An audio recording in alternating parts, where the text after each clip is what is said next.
Hola, hola, buenos días, Dios te bendiga. Hoy estamos en 9 de noviembre del 2025. Estamos muy contentos de poder compartir una palabra con cada uno de ustedes. Esto es PGF en YouTube y quiero contarles que este próximo 16 de noviembre vamos a tener un culto bien bonito, bien especial, que nosotros lo utilizamos para darle gracias al Señor por todo un año de bendiciones y procesos en nuestras vidas. Esto es una tradición que la familia pastoral tiene desde hace mucho tiempo y hemos también querido compartirla con la iglesia. Este día vamos a estar compartiendo comida, vamos a tener una palabra, una alabanza hermosa y nos gustaría que usted invite a alguien que pueda compartir con nosotros. No es nada religioso, es más que todo, de verdad, un día para compartir. Entonces me encantaría poder verlos ahí. Y antes de comenzar, quiero orar para que el Señor nos guíe en toda buena palabra en este día y que podamos recibir lo que viene de parte de Él, desechar lo que pueda venir de parte del hombre. Toda palabra que venga de mi intelecto, Señor, quiero pedirte que la elimines antes de que llegue a mi boca. Y quiero pedirte, Señor, que guíes mi voz, mi pensamiento en tu sabiduría, Señor, para poder enseñar lo que creo que tú me has pedido que enseñe el día de hoy. Ponga su mano ahí en su corazón y diga: yo preparo mi corazón para la semilla que Dios ha traído en este día de su evangelio y para que dé fruto al 100%. En el nombre de Jesús bendecimos este día y te damos gracias por la oportunidad que nos das. Amén. Este mensaje se llama Saca a los llorones. Me gusta eso. Saca a los llorones. Y comienza en Lucas capítulo 8, verso 40. Y dice así: cuando volvió Jesús, le recibió la multitud con gozo, porque todos le esperaban. Entonces vino un varón llamado Jairo, que era principal de la sinagoga, y postrándose a los pies de Jesús, le rogaba que entrase en su casa, porque tenía una hija única, como de 12 años, que se estaba muriendo. Jairo primero vamos a entender el contexto de lo que sucede en este milagro. Es como si fuéramos evaluando la historia de un milagro que termina en saca los llorones. Jairo era el principal de la sinagoga y eso significaba que tenía ciertas responsabilidades dentro de la sinagoga. Eran responsabilidades administrativas. Probablemente llevaba la contabilidad de la sinagoga, tenía que calendarizar y revisar los recursos que se tenían que utilizar para cada una de las fiestas judías que tuviera que involucrar a la sinagoga. Pero una en especial, que era muy importante para él, era la asignación o otorgarle permiso a una persona para leer la palabra, para leer la Torá en ciertas festividades. Entonces cuando ellos tenían sus festividades, por ejemplo en el Shabbat, en el sábado, quien asignaba y decía: mira, este próximo sábado 15 de noviembre va a estar leyendo la Torá Julián, y el próximo sábado la va a estar leyendo Luis, y el próximo sábado la va a estar leyendo Alberto, y así sucesivamente. Él asignaba quién era la persona que iba a leer la palabra. Eso era algo muy, muy importante. Y quiero que usted lo tenga por ahí anotado, de que este hombre, al ser administrador de la sinagoga, una de sus principales responsabilidades era asignar quién leía la palabra. Jairo se desempeñaba como principal de una de las sinagogas que estaban en Galilea. Cuando la palabra habla aquí de que Jesús lo recibieron una gran multitud, en otros de los evangelios, porque esta palabra se relata, para que usted apunte ahí, en Mateo 9, 18 al 26, en Marcos 5, 21 al 43 y evidentemente en Lucas del capítulo 8, verso 40 al 56. Entonces, si algo de lo que digo ahorita a usted no le calza y dice: qué raro, pastor, en Lucas 8 no dice eso, es porque está en los otros evangelios. Dice la palabra en Marcos que Jesús venía llegando de la orilla del mar, que era el mar de Galilea, y se baja de la barca y ahí inmediatamente este hombre Jairo lo estaba esperando. Jairo estaba desesperado buscando al Señor y cuando él se baja de la barca lo está esperando Jairo. Ahora quiero ir un poco más atrás en esta historia. Al ser Jairo el principal de la sinagoga, Jairo tenía, como decía anteriormente, muchas responsabilidades. Era un hombre que tenía una gran carga religiosa, política y de trabajo con el papel que desempeñaba. Pero hacía algunos días resultaba que su hija, la única que tenía de 12 años, había enfermado. Y no había enfermado de esas fiebres que le dan los chiquillos de nosotros a veces con los cambios de estación o esas que se comieron algo y les dolió la panza. No era un dolor de glándulas, no era un dolor de panza. Lo que estaba aconteciendo es que la hija de Jairo estaba enferma de muerte.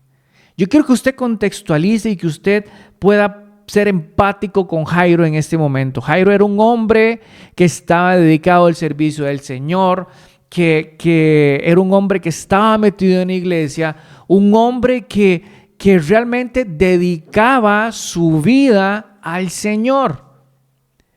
Pero resultó ser que en algún momento de su trajín diario, probablemente estaba en la sinagoga con algunas personas diciéndole, mira, hay que pintar allá arriba, ahí el cielo raso se está ensuciando mucho. ¿Quién va a leer la palabra, la Torá el próximo sábado? Sí, la va a leer Alberto. Este piso está muy sucio. En eso pasaba Jairo. Jairo pasaba su día a día en eso. Pero un día Jairo se percató de que estaba ordenando probablemente los libros de la Torá y alguien le dijo, tu hija está muy enferma, Jairo. Dice tu esposa que el dolor de glándulas ya no es solamente dolor de glándulas, que es ahora también un sarpullido. Oye, la fiebre no ha bajado y Jairo empieza a preocuparse y empieza a tener ese temor de que algo suceda con su hija. Los médicos de ese momento llegan en algún momento a decirle, Jairo, tu hija está agonizando, tu hija se está muriendo. Y aquí hay un evento interesante para poder contextualizar lo que viene a continuación, que se relata en el mismo libro de Lucas, pero ahora en el capítulo 4. Acompáñame a Lucas, capítulo 4, ya le digo cuál es. Capítulo 4,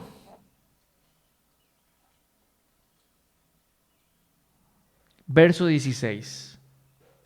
En el capítulo 4, verso 16 de Lucas, acontece algo increíble y es que a Jesús se le da la posibilidad en una sinagoga en Galilea de leer la Torá.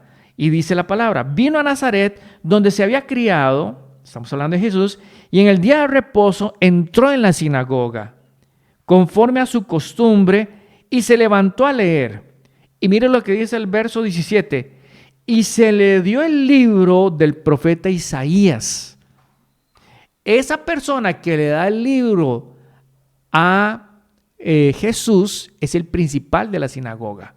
El principal de la sinagoga tenía esa responsabilidad de dar el libro, de asignar la lectura, de dar el permiso a la persona que iba a leer. Esto pasa en una sinagoga en Galilea.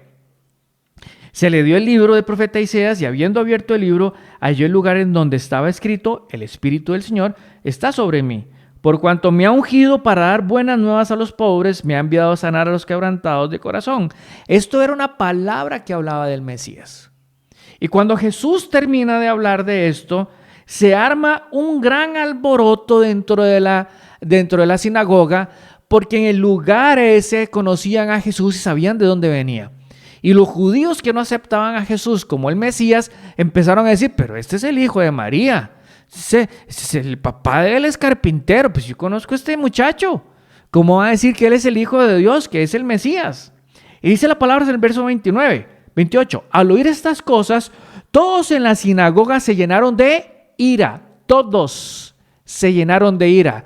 Desde los sacerdotes, el principal y todos los que estaban escuchando allí la palabra ese día. Verso 29. Y levantándose le echaron fuera de la ciudad. ¿De cuál ciudad? Capernaum, que pertenecía a Galilea. Y le llevaron hasta la cumbre del monte sobre el cual estaba edificada la ciudad de ellos para despeñarle, mas él pasó en medio de ellos y se fue. Imagínense qué grave lo que había pasado 4 capítulos antes en el libro de Lucas. Dice la palabra que Jesús estaba en una sinagoga en Galilea, leyó una palabra que se refería a él como el Hijo de Dios, y se enfurecieron tanto todos los que estaban en la sinagoga, que eran los sacerdotes, los que escuchan y los principales o el principal, que entraron en ira y quisieron asesinar a Jesús. Ahora bien, en el capítulo 8 del mismo libro, ahora dice la palabra que en Galilea, en esta ciudad de Galilea, se escucha que hay un alboroto, porque la multitud está esperando que venga Jesús. Lo que leí de cuando quisieron apedrear, asesinar a Jesús, había pasado antes de este otro evento. Saldrán los grandes teólogos diciendo, no, los eventos no son así, no sé qué. Pensemos lo que es así, pensemos lo que Lucas lo hizo con ese sentido. Y este principal de las sinagogas de Capernaum tenía que saber que había sucedido esto con Jesús. El chisme se había corrido por toda Galilea diciendo, allá en un carajo que es el hijo de María, anda haciendo tonteras. Sí, el hijo de José, ese, anda diciendo que él es el hijo de Dios y que la profecía de Isaías se está cumpliendo en él. Entonces todos los principales de las sinagogas de Galilea estaban sobreentendidos de que a esa persona no se le podía permitir leer la Torá dentro de la sinagoga. Y ahora Jairo tiene una encrucijada muy grande. Porque Jairo dice, ¿qué hago? ¿Qué hago, Señor? ¿Qué hago? Mi hija está muriendo. Pero él sabe que hay alguien que es el maestro de Galilea, que tiene el poder, que se ha autoproclamado como el Hijo de Dios y tiene el poder para sanar. Lo seguía una multitud, recuerde que la palabra lo habla, que eran 5,000 hombres en la alimentación de los panes y los peces. 5,000, que en realidad fueron eran 5 más 5, como 15,000, 20,000 personas. Entonces cuando la palabra dice aquí en Lucas 8, solo para contextualizar, dice que cuando volvió Jesús le recibió la multitud. Imagínense que hay una multitud enfrente de un gran mar, están ahí en la playa y hay como 20,000 personas esperando de que Jesús regrese porque están sedientos de milagros. Y entre esas 20,000 personas hay un hombre que es el principal de una de las sinagogas de Galilea. ¿Usted se puede imaginar? 15,000, 20,000 personas. Pero ahí estaba el principal de una de las sinagogas, un hombre respetado. Pero ese hombre era uno de los que sabía que a Jesús lo habían querido asesinar porque se ha autoproclamado el Mesías. Ahora usted puede empezar a pensar en el corazón de Jairo, la desesperación que podía tener él en su corazón porque su hija estaba muriendo. Y dice la palabra entonces que dice, entonces vino un varón llamado Jairo, que era principal de la sinagoga, y postrándose a los pies de Jesús, le rogaba que entrase en su casa. Imagínense esas 20,000 personas y a este hombre, con lo que ya había sucedido, venir y postrarse a los pies de Jesús. No fue que le habló a Jesús de cara a cara. No fue que simplemente bajó su cabeza y le dijo, maestro. No, ese hombre, en la necesidad tan grande que tenía, pegó su cabeza al piso, al nivel de los pies de Jesús. Quiero decirte una cosa. Hace aproximadamente 1 mes y medio, tal vez, yo estaba clamando por un milagro.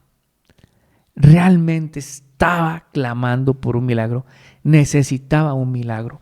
Y podría ser parecido a un milagro en una de mis hijas.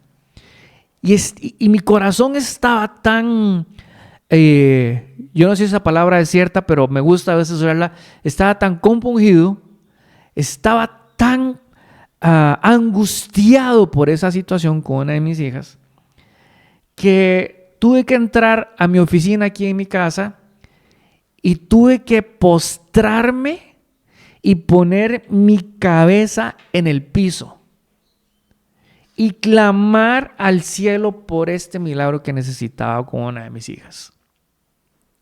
Afortunadamente no era un tema de una enfermedad ni nada por el estilo, pero sí era algo que yo necesitaba que ocurriera. Mire, mi amado y mi amada, hemos dicho que es más real lo que no vemos que lo que vemos, porque todo lo que se ve fue hecho lo que no se veía. Pero en muchas ocasiones nosotros tenemos que tener esa manifestación física, que golpea toda la maquinaria espiritual. Y a esto me refiero que cuando Jairo se postra delante de los pies de Jesús, se postra es que se pone al nivel de los pies de Jesús. Eso significa que su frente pega en el piso, tuvo que haberse agachado, casi que postrar todo su cuerpo delante del maestro, y dice la palabra que le rogaba, le suplicaba. Cuando usted ruega, significa que usted está en una posición de sumisión delante de la persona. Hoy cuando estaba haciendo este mensaje, recordaba el mensaje del centurión y yo decía, Señor, ¿cómo se parece esto? El centurión le rogaba, le mandó un criado para que le rogara a Jesús que viniera y sanara a su siervo. Y de nuevo aquí veo algo muy similar. Un hombre que tiene una gran necesidad, que no le importa su posición, su conocimiento, lo que él crea o represente físicamente en el lugar, porque se postra delante de Jesús y le pide, le ruega que entre a su casa porque su hija está agonizando. Yo meditaba sobre esto y pensaba cuántas veces he escuchado un llamado o he estado en un llamado donde el pastor, el profeta, el evangelista, como quiera usted llamarlo, el hombre o la mujer de Dios que esté en el frente, hace un llamado para que alguien pase, para que sea sano, para que oremos por ellos y no pasamos. A mí me ha sucedido. Y yo después digo, Señor, pero tú conoces mi corazón, pero tú, no. Hay siempre una necesidad de humillación. Dice la palabra que Jesús se humilló, fue humillado en la cruz del Calvario. Y dice que Dios a lo sumo lo exaltó. Cuando nosotros ponemos de lado nuestra posición, nuestro conocimiento, lo que pensamos y creemos, delante de un acto de humillación delante del Señor, ahí yo creo que nosotros logramos conmover el corazón de Dios. Dice la palabra que entonces vino un varón llamado Jairo, que era principal. Ya saben todo lo que hacía. Probablemente sabía lo que había sucedido con Jesús. Pudo haberse puesto en ira también con lo que había pasado con Jesús en el capítulo 4. Pero dice que se postró, se quitó su nivel de autoridad humana y se postró delante de Jesús. Y dice la palabra que Jesús fue a la casa de Jairo, sanó a la niña y todos comieron felices. No dice eso. La palabra de Dios dice que entonces Jesús acompañó a Jairo a su casa. Imagínense, yo me puedo imaginar la confusión entre fe y miedo que podía tener Jairo. Y miedos varios porque 20,000 personas acaban de ver a un principal de una sinagoga que había participado en casi asesinar a Jesús, postrado delante de él. Probablemente Jairo dijo, voy a perder mi trabajo, lo voy a perder a causa de mi fe. Voy a perder mi trabajo, mi posición, mi ingreso a causa de mi fe. Pero era tanto lo que necesitaba Jairo que sucediera que necesitaba que renunciar a esa posición. Y resulta ser que entonces Jairo se va con Jesús. Jesús empieza a caminar en esa multitud de 20,000 personas. Jairo probablemente empujaba a Jesús para que fuera más rápido. A mí me hace gracia porque yo siempre que me toca salir del país a trabajar, cuando vengo de regreso, yo siento como que voy empujando el avión porque ya yo quiero estar en Costa Rica, porque me hace mucha falta mi familia y la iglesia y todo. Entonces es como que yo digo así como, chancletéelo, dele bastante para ver si llegamos más rápido. Y entonces ahora Jairo ya logra captar la atención de Jesús, pero el milagro no ha ocurrido, no aún. Y entonces se va en medio de esa multitud, ¿verdad? Y de un pronto a otro Jesús dice, alguien me ha tocado, salió poder de mí. Yo me imagino a Jairo diciendo, no, Jesús, no, Jesús, ¿cómo? O sea, todos los discípulos dijeron, qué vara las del maestro. O sea, y claro que lo están tocando, son 20,000 personas, maestro, vamos aquí totalmente apretujados. Y Jairo como diciendo, maestro, o sea, de ahí maestro, o sea, ¿en qué estamos, maestro? Claro que estás apretujado, todo el mundo está tocando. Y el maestro se detiene. Oye, Jairo haciendo así como, no puede ser, vámonos de aquí. Ay, maestro, pongámosle, o sea, no nos perdamos, no nos desenfoquemos. ¿Usted se puede imaginar la desesperación de Jairo? Y el maestro se pone a hablar con una mujer ahí que le cuenta que tenía 12 años, igual que los 12 años de la niña de Jairo. Y le dice que tiene 12 años de tener un flujo. Y usted sabe, mi amado hermano que usted me sigue ahí, usted sabe una mujer contando un testimonio. Eso se hace kilométrico. Eso es una cosa que uno le dice, son 5 minutos y son 25 y usted no haya cómo decirle, pare. Entonces la mujer empieza a contarle todo el testimonio y que las vecinas le dijeron que había un tal Jesús y que ella vino y que agarró el bus y como toda mujer contó hasta el último detalle, no como nosotros los hombres que es, ¿y cómo le fue en el trabajo? Bien. ¿Y hubo algo nuevo? No. ¿Y mañana? Todo bien. En cambio, usted le pregunta a una mujer, empieza, no, fíjate, y empieza, y así empezó la mujer del flujo de sangre. Y empezó a contarle todas las peripecias que tuvo, la plata que gastó, los médicos que visitó, y todo eso fue para que Jairo pudiera entender un acto más del poder del Señor en la vida de una persona. Pero yo quiero que usted se ponga en los zapatos de Jairo, de tener una necesidad, necesitar un milagro, usted humillarse y después tener que esperar.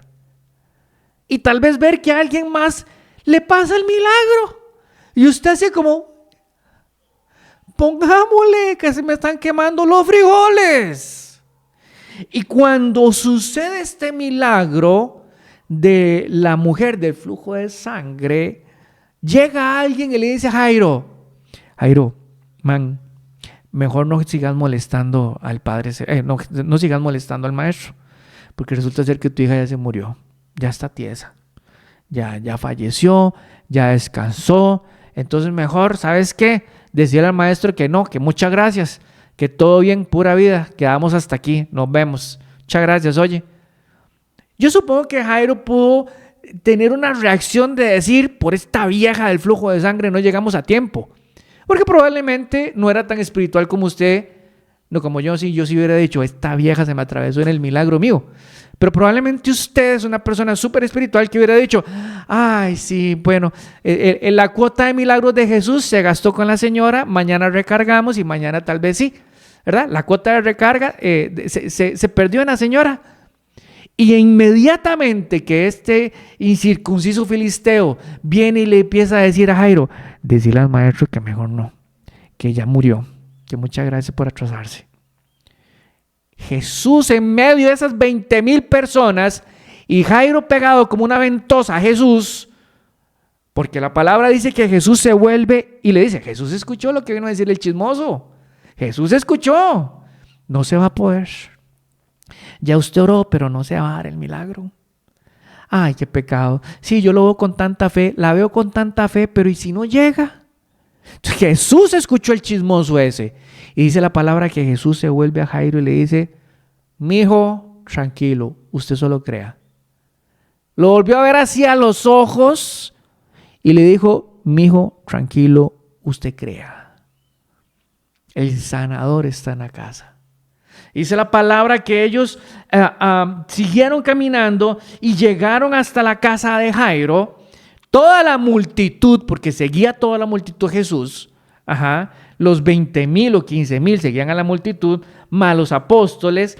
Y dice la palabra en el verso 50, oyéndolo Jesús le respondió: no temas, cree solamente y será salva. Entrando en la casa, no dejó entrar a nadie consigo, sino a Pedro, a Jacobo, a Juan, al padre y a la madre de la niña. No sé cuántas veces lo he visto y no quiero decir que esto es un estándar o es un procedimiento estándar, paso a paso. Haga esto y va a tener esto. Pero los mayores milagros que yo he percibido en mi vida y en la vida de mi familia siempre han sido acalladito. Todo el proceso acalladito. Y cuando ya se viene el milagro, damos el testimonio. Pocas personas están involucradas en esa oración de humillación, en ese proceso de esperar el milagro y creer. Son pocos los que están conmigo a la hora de ese momento. ¿Por qué? Porque el milagro muchas veces es una relación íntima con Dios. Porque muchas veces, mucha gente cuando se entera va a llegar como este chismoso a decir: no le va a dar tiempo, no va a llegar. Ay, no, mejor desista. Ay, es que el pastor está muy ocupado, no lo va a atender. O, ay, no le va a alcanzar. Uy, otra vez viene el pago y no va a poder pagar. Jairo llegó con una necesidad de una niña moribunda y que durante el proceso se muere. ¿Para qué pedir? ¿Para qué seguir a la par de Jesús? Sin embargo, Jairo siguió. Y dice la palabra que solo entraron Pedro, Jacobo, Juan, el padre y la madre de la niña, y lloraban todos y hacían lamentación por ella. Los familiares que estaban ahí. Dice algunas otras versiones que hicieron alboroto. ¡Ay, se murió! Muchos de los que estaban ahí, ¡ay, se murió! Y probablemente los que venían a los 20,000 ahí, ¡ay, se murió! Pero Jesús dijo, y si lloraban todos y hacían lamentación por ella, pero Él les dijo: no lloréis, no está muerta, sino duerme. ¿Se puede imaginar que es llegar a un velorio de una niña de 12 años, que es la única de ese matrimonio, y que llegue alguien y diga: no, tranquilos, no está muerta, está durmiendo? ¿Sí se puede imaginar lo que pudo haber pasado?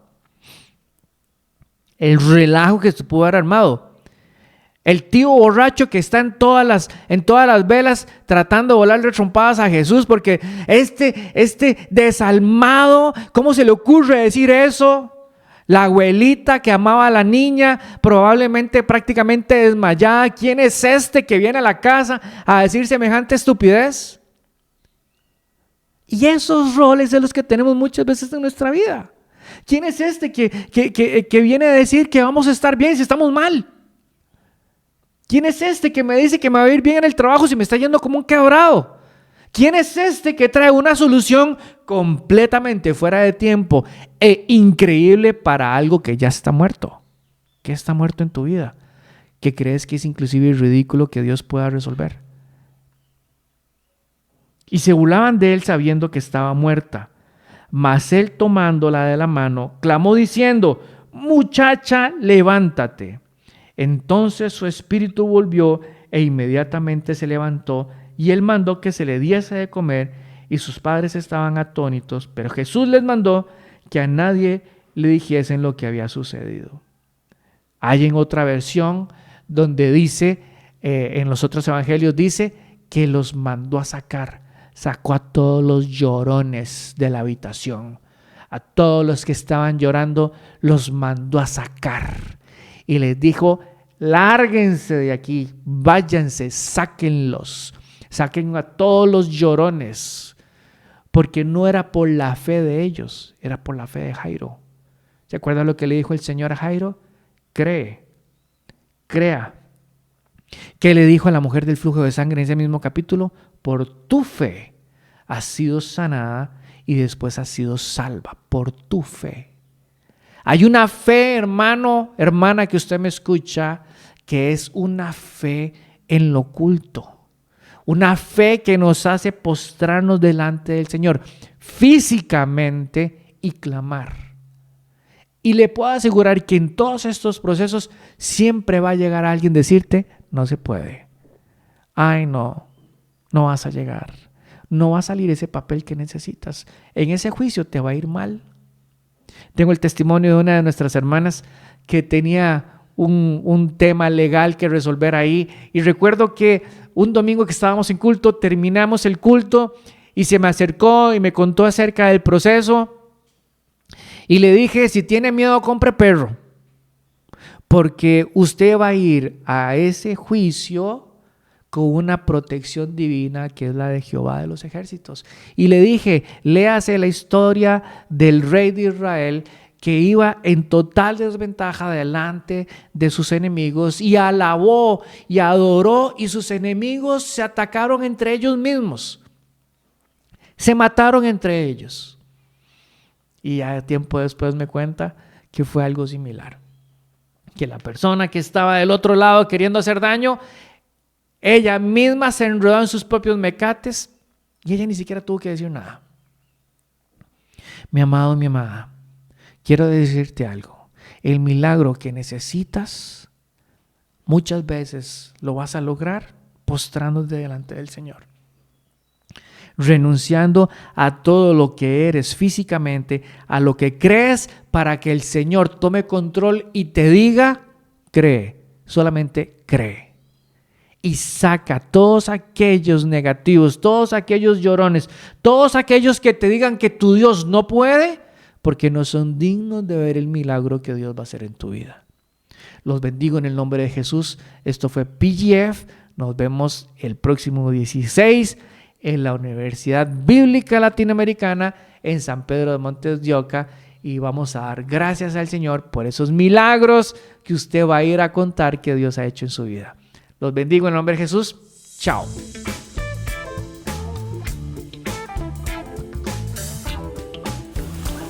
Somos PGF. Ponemos a Dios primero.